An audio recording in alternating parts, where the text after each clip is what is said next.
In sum, when we looked at the research, we found that those 5 case studies could have a potential economic impact of $159 million in the state of Minnesota.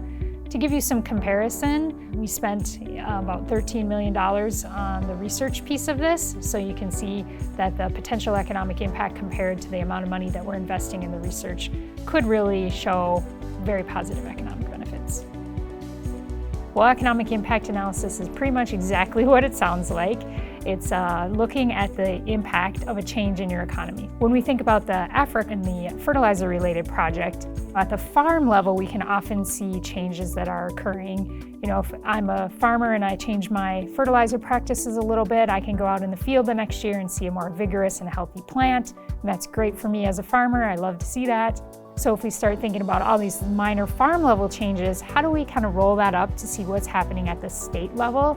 And so an economic impact analysis can really help us take that broader look and say, here's how we're impacting the economy in a larger sense when we're making these sort of farm level changes.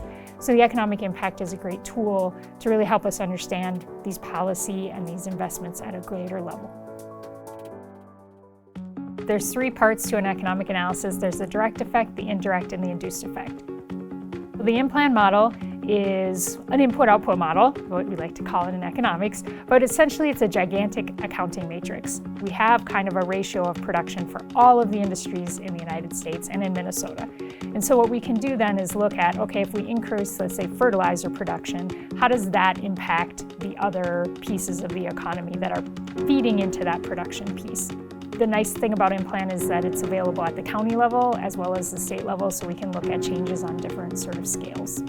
So in the example of the fertilizer research project, there are a couple of different things that could happen in the economy as a result of the fertilizer research. And we looked at 3 different scenarios. One of the scenarios was where we actually were able to cut our fertilizer application, but keep our yields the same. Another scenario we looked at is where fertilizer use increases, but our yields increase at a greater rate. So maybe we do apply a little bit more. Again, maybe we're more targeted in where we're applying it, apply more in certain parts of the field, and we see that our yields really respond to that.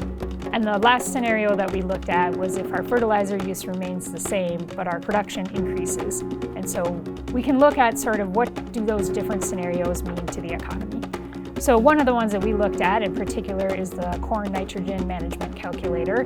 Extension and the University of Minnesota has developed a great tool for farmers to use if they're interested in kind of understanding what rates they should be applying at. And of course, with any great calculator, you update it based on research. So as we get better at our research and learn more in our research around application of nitrogen, we can update that calculator. So the couple of things we know is that there's 2.2 million acres of corn planted after soybeans. That's when these recommendations are effective, and that we can save 30 pounds of nitrogen per acre. So what we see when we kind of look at how these things wash out, we do see a negative direct impact, and that's coming from, again, kind of that nitrogen pullback piece. But we see really strong indirect and induced effects, and that's because farms are then spending that savings back into the local economy, and as they're doing that, as they're buying things for their families, as they're shopping in local stores and those kinds of things, as well as making those farm level investments, those positive impacts really end up outweighing the negative losses that are coming from that decreased nitrogen purchases.